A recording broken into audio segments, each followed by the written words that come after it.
Namaste, everyone. Michele Granberg here. Welcome to Positive Energy, enlightening television for the evolving soul. On this show, I've got two psychotherapists for the price of one. First up, Roberta Pughe is a transformational psychotherapist and author. Then I'm joined by Anne-Marie Augusta, Sufi dervish and psychotherapist. Once again, we'll explore spiritual and mystical realms, so stay where you are as Positive Energy starts right now. So I'm here with Roberta Pughe. Roberta, welcome to Positive Energy. Thank you. It's great to be here. So you're a psychotherapist with sort of a very eclectic background. You've extensively studied shamanism and Kundalini Yoga, plus you've written two books, and your latest book is Body, a Sanctuary for Soul, and Embodied Enlightenment Practice. So I'm very interested to hear more. Tell us a little bit more about Embodied Enlightenment. Well, Embodied Enlightenment draws from the fields of psychology and theology. And essentially, I'm interested in helping people come home to the container of their body. Once we come home in our body, we realize that there's an intelligence there. And that intelligence wants to help us move beyond what we call the wounded imprint. So many people have used different terms for this. Muji calls it the mistaken identity. Eckhart Tolle talks about the pain body. The pain body. And I call it the wounded imprint. So we're essentially raised to believe we are this narrative of our wounded imprint. And what we learn is that there's something greater beyond that we are. And it's our soul's intelligence that actually defines that. Nice. So it's about bringing the embodiment of the soul into the container of the finite body. So infinity meeting the finite. So it's merging all of that. Yes. In sort of a sense of wholeness. I don't know why the word wholeness sort of comes to mind. Yes. As well. So talk a little bit more about the soul then, because people have a lot of definitions about the soul and what that is, but you're saying, again, there's a oneness to soul and body. Yes. And mind and emotions. Right. So how do you describe that?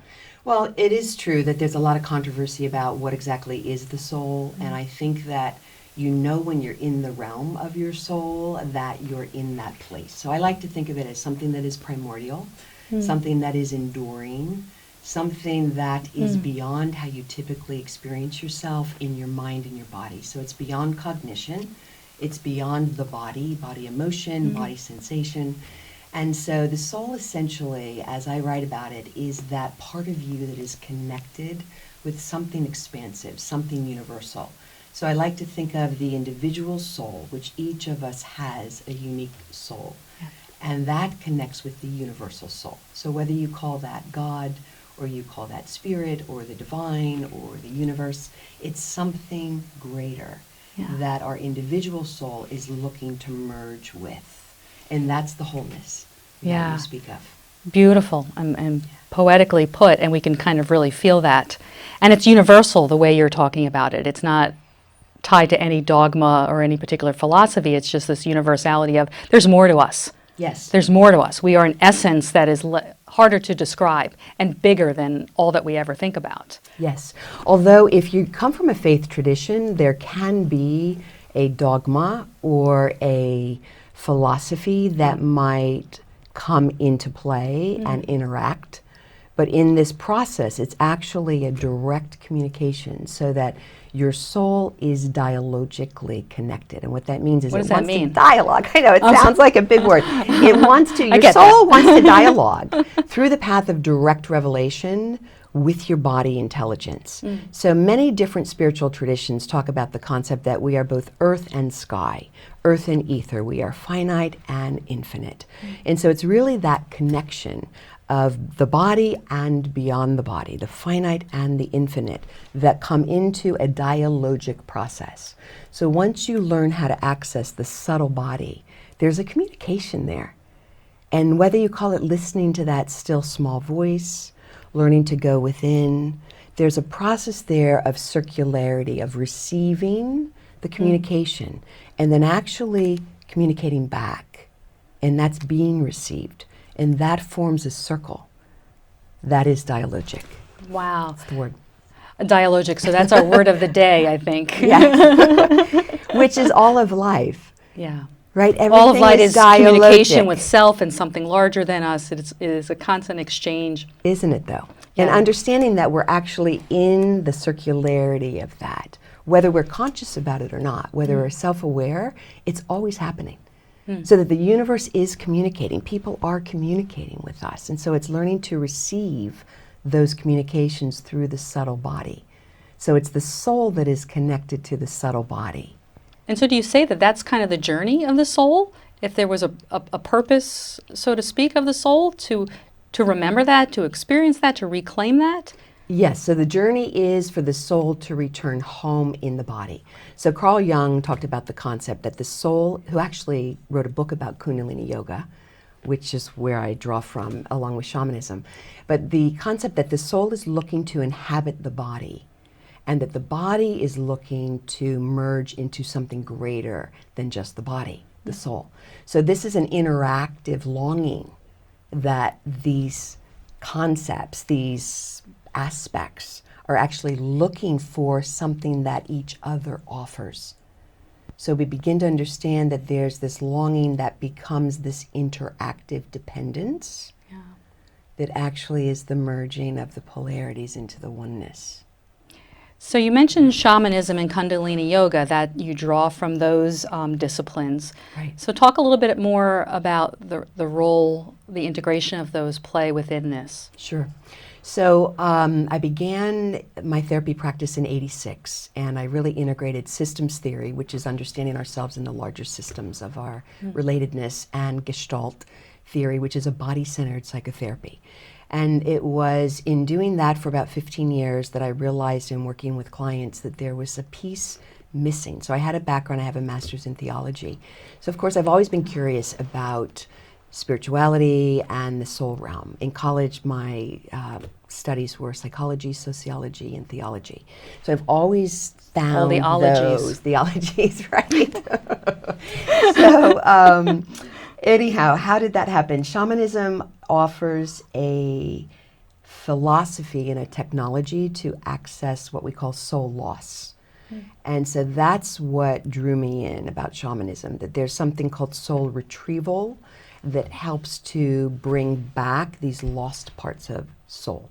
Gestalt calls it lost parts of self. So we all know that in growing up, we lose aspects of ourself. Where they go is greatly debated, whether they go and hide out in little parts of ourselves and crevices, or whether they actually go out into the cosmos somewhere is a debated concept. All I know is that they can be retrieved and they can be called home. So the more we call these lost parts of self home and these lost parts of soul home, we begin to actually fill out our skin. We move into what shamans call the luminous energy field, which is really coming home to our pure potentiality, which is the best greatness of who we are.